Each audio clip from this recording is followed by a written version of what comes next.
people aren't talking about much anymore? Bioshock. Perhaps it's been discussed to death, but that's why we're going to do it today. The Bioshock series does have a few things in common.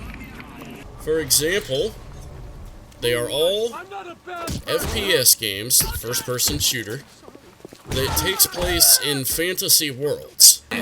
None of these worlds portrayed in the games actually exist. Kinda sucks, but, you know, whatever. They all have weapons upgrades. They all contain this thing called plasmids, where it acts kind of like a magic spell in a way, but I guess it's cooler because it's named plasmid.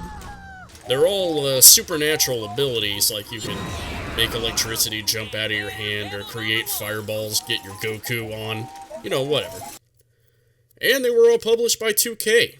And if you're worried about spoilers, I'm gonna go ahead and put time codes in the description, or perhaps maybe in the video, so that you can have a spoiler-free experience and just get down to the technical details.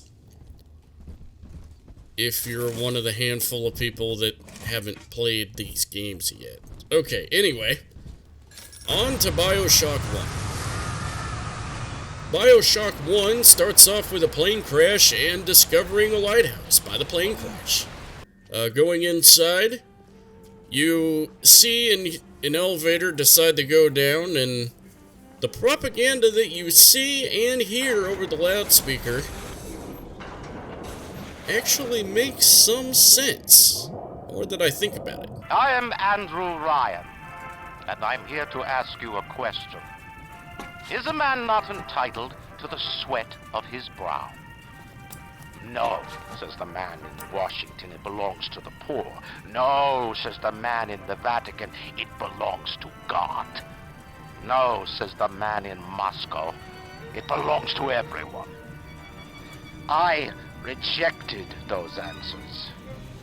Instead, I chose something different. I chose the impossible. I chose rapture. A city where the artist would not fear the censor, where the scientist would not be bound by petty morality. This lighthouse leads to Rapture, an underground city in turmoil. A happy-go-lucky British guy helps you over the radio and leads you to the first boss. The first boss will tell you some deep philosophical stuff about how you may not want to trust what you always hear. Very important advice. But man, after you beat the first boss, you find out that the British guy is not who he claims to be, but another competing wealthy industrialist, vying for control of Adam and the Rapture. This is the second half of the game, is where you have to fight your way to him and keep him from taking over the Rapture. Pretty simple plotline, if I don't say so myself. But anyway, we get a memorable and eccentric cast of side characters. Saving little girls is always a good thing. If you pressed H on this screen, you're a bad human being and at least deserve to not play the game. The hacking system in this game is the best in the series. Controls can be a bit wonky on this. Usually you have to choose whether you want to shoot a gun or a plasmid, and that really limits strategies and immersive gameplay. So they kind of messed up on that, but not really. And sound design was definitely messed up. I had times when gun reloading sound effects would switch sides, like it would come out of the left speaker and then come out of the right speaker, or like positional data is messed up or something. It may have been my computer trying to compress a surround sound stream into a stereo stream, but it still sounded messed up. All in all though, this game gets a solid 8 out of 10, as if it needs my rating. Onward to Bioshock 2. which starts 10 years after the first one when you play as an older model Big Daddy from the last game, named Delta. Now, I forgot to explain what Big Daddies were in the first game, but they were the powerful enemies that protected the little sisters. So you'd think that you would be this all-powerful new protagonist and nothing could stand in your way, right? And this is, of course, a load of bullcrap because it's designed to make you feel like, you know, it's designed to troll you. You're like, oh, hey, I'm going to be this awesome dude that I had to fight against in the first one, only to find out that you may actually be weaker than you were in the first one. The maintenance crew must have been on break because Rapture now looks a little bit darker and grittier than it used to. But this pleases Dark Bran, and perhaps Dark Steve. I haven't asked him yet. Your daughter holds the key to saving Rapture from the new overbearing antagonist. This antagonist knows that your daughter was more special than the other little sisters, so she keeps driving wedges and belittling you as you try to get to her. We got this one new, really overpowered enemy called Big Sister. Hey, that sounds familiar.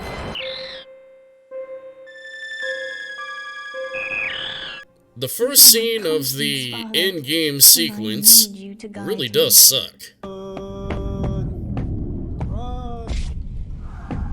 I can't run. That's what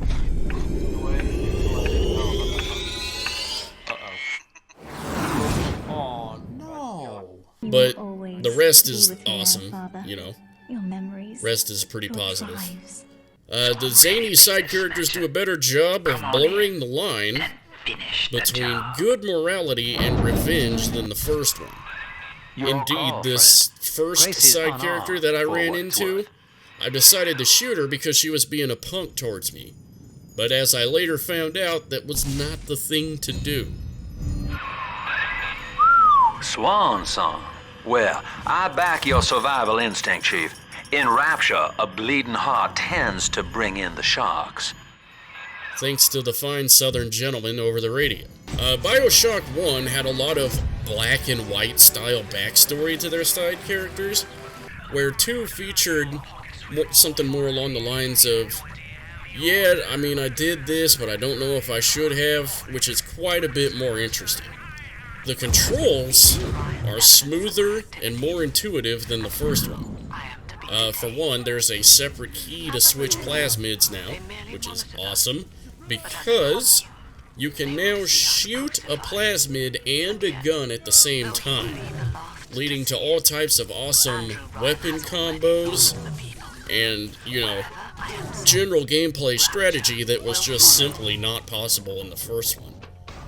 I mean, you could have both a bullet and a lightning bolt headed to the same guy at the same time in this one. Whereas at the other one, you would have to shoot the lightning bolt and then switch, costing you time on the shock. You know, whatever. It's all good. Way better than the first one, though. Sound design is better, though the music leaves a lot to be desired. Indeed, I would like to hear some of that loading music in the background while I play. Children, have you ever met the bogeyman before? No, of course you haven't, for you're much too good, I'm sure. Don't you be afraid of him if he should visit you. He's a great big coward, so I'll tell you what to do. Hush, hush, hush, here comes the bogeyman, don't let him... Or we can dial up the nightmare fuel and play something like this.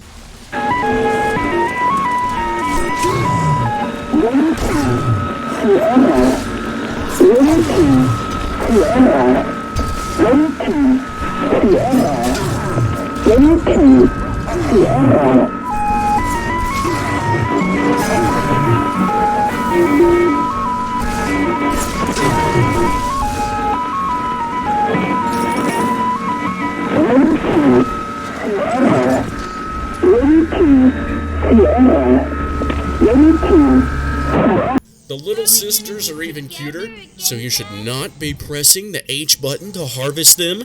Thank you very much. But there's a worse, and I mean worse, hacking system. This is... Hack the planet! Hack the planet! They're trashing the data! They are trashing the data!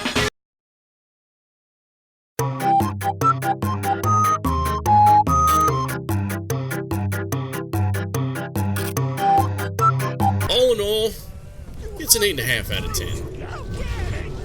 Better than the first one. Here we are at the last of the trilogy, Bioshock Infinite.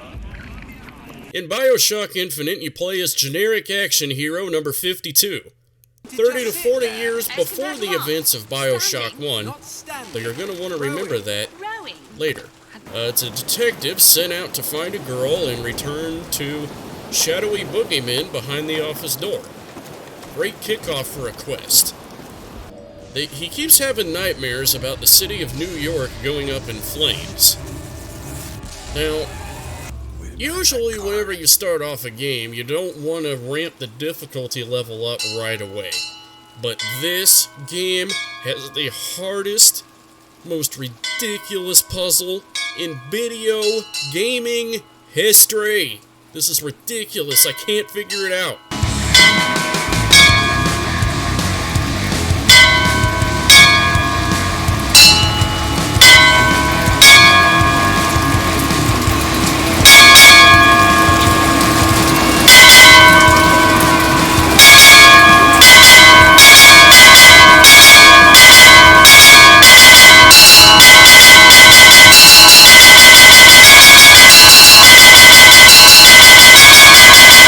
So during the quest to find the girl, generic action hero finds out how to melee, shoot guns, and fire plasmids.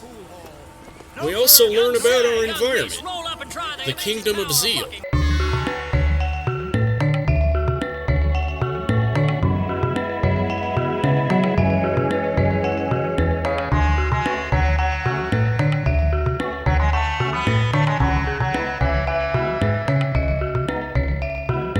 It's all very surreal, like, not in a David Lynch way, but more like whatever friendly millennial surrealist team that was making all those Cartoon Network shows at the time. Kind of surreal. The theme of industrialism is carried through into this different setting, though, so hats off to the dev team for sticking to themes. We find the girl named Elizabeth, but she is not a little sister. And whose idea was it to replace the Little Sisters with Elizabeth?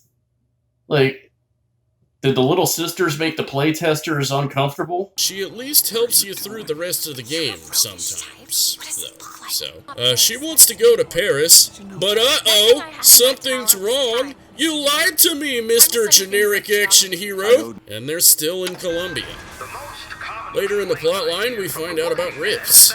Interdimensional rifts in space and time that Elizabeth has control over. That's what the rifts are. This becomes a key plot device later in the game because they needed to pad the game out specifically with the munitions maker. So the main employee / owner of this munitions factory, Chen, is missing, according to his wife. They took him to the police station, and you later go through and find out that he's dead. But our helpful mythical husband and wife team do discuss the perspective of death. As in, he may be dead in this reality, but in another one, he's very well alive. So Elizabeth opens up a chair and we hop through, only to find out he's no longer in the torture chamber. He is now in the shop, perplexed and busy by his machinery that isn't there in the new reality. And also in this new reality, he's married to a colonial lady.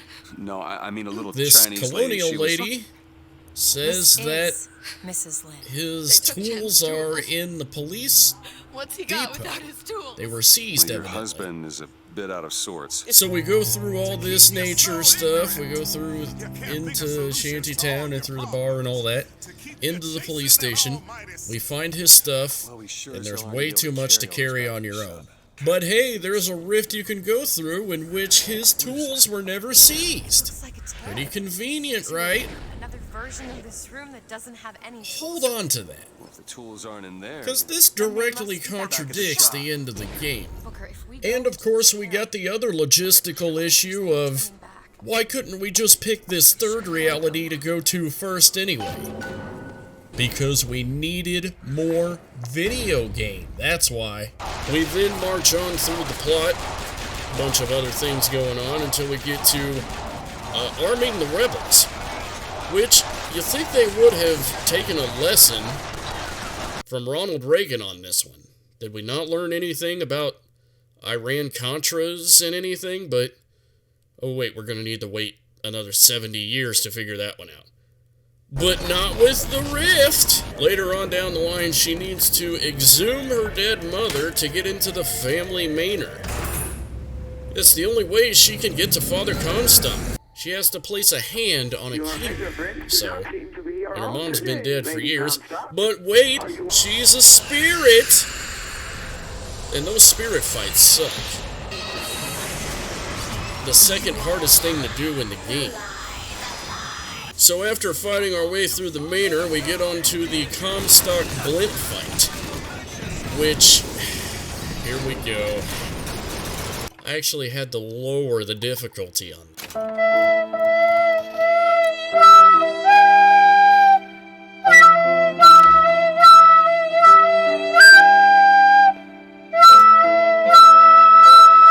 But anyway, after lowering the difficulty, I of course beat that. And then after that, the game hits you with a brutality of just mind screw. It's ridiculous. Like, my brain was scrambled by the end of the by the credits scene. We find out that Father Comstock is her dad. At least he keeps claiming. There was always allusion to that in the game throughout.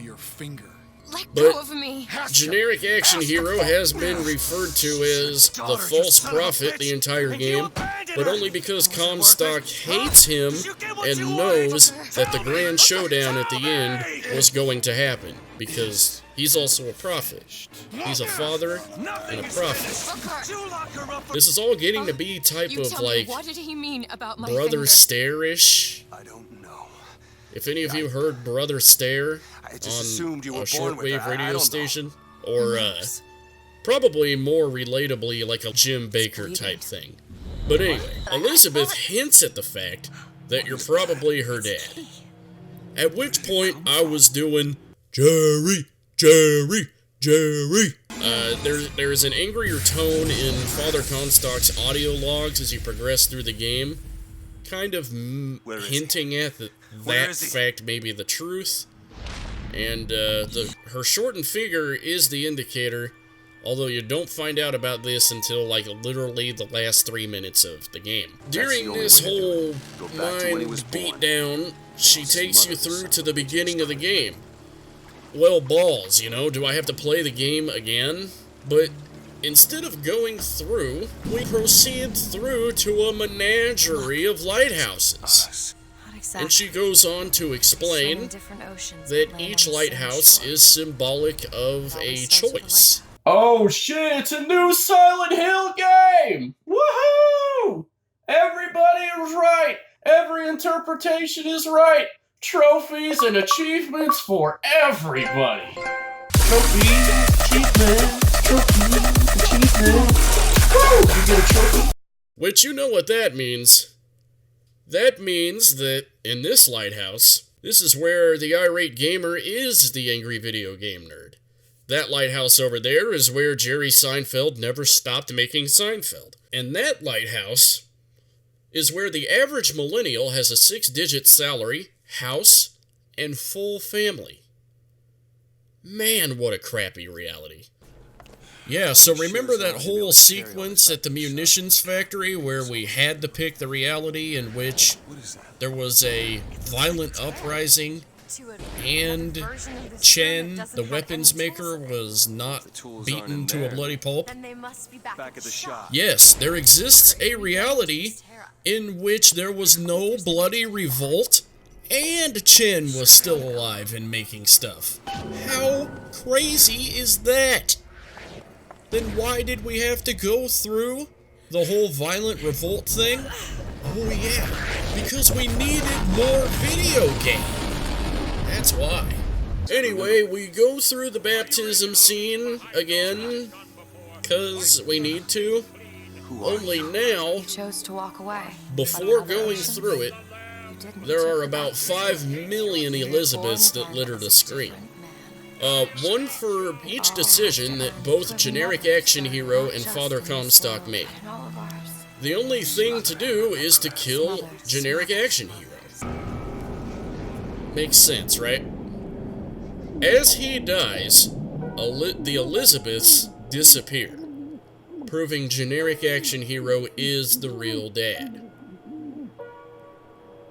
Were they playing Earthbound when they were making this? I mean, seriously, this is like... That's more mind screw in 10 minutes than I had in Earthbound the entire game. This is ridiculous. And there's no hacking? What is this? Seriously? Am I not encouraged to use my brain at least one time during the game? The controls, though, are the same as Bioshock 2, so that's good. You know, you still have your plasmid and your gun combo. You can do it anytime. The soundtrack is a bit more congruent. There's a lot more of the jazz radio hits, and the dramatic scenes with the string music are more dramatic and less solo violinist, something I can definitely get with. And the handful of side characters are a little less zany than the previous 2 entries. That doesn't mean they're not off the top, though. They're still off the top, they're just less off the top. You know, I can kinda see why that this game got so popular. During its day, we had infinite numbers of brown and gray shooters, Call of Duty and Halo, but we never had anything quite like this, I would say, since. This whole surrealist shooter thing needs to be explored a little bit more. Maybe more in the dark territory, but basically anything where I'm not going through a gray and brown world would be alright by me.